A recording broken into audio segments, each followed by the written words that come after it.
5ই August Hasina fascist সরকার সারা বাংলাদেশের সকল জনগণ মিলে উৎখাত করেছে এবং সে পালিয়ে গেছে।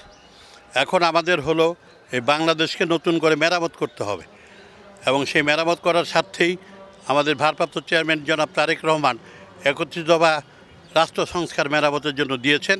আমরা সেই লক্ষ্যে কাজ করছি।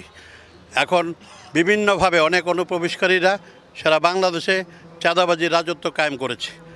আমাদের দলেরও যে কিছু কিছু নাই তা না, কিন্তু তা ভারপ্রাপ্ত চেয়ারম্যান তারেক রহমানের হস্তক্ষেপে ইতিমধ্যেই তাদের বিরুদ্ধে ব্যবস্থা নেওয়া হয়েছে, এমনকি তাদেরকে জেলে ভরারও তারেক রহমানের নির্দেশনা আছে।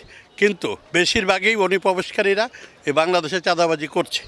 আমরা এই সরকারের কাছে আহ্বান জানাই, সত্যিকার অর্থে সেটা আমাদের দলের হোক বাইরের হোক, যত চাঁদাবাজ সন্ত্রাস মাদক ব্যবসায়ী আছে অতি শীঘ্র তাদের সকলকে আইনের আওতায় আনা।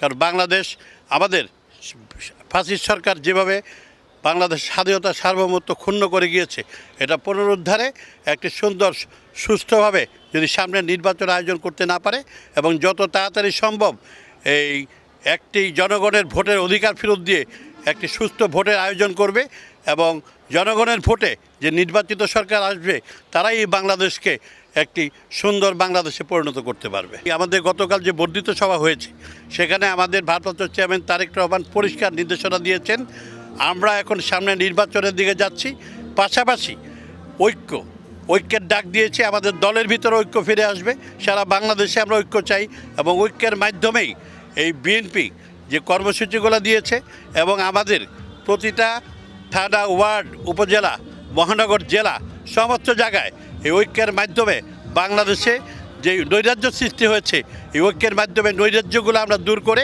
আমরা নির্বাচনের প্রস্তুতি নিচ্ছি।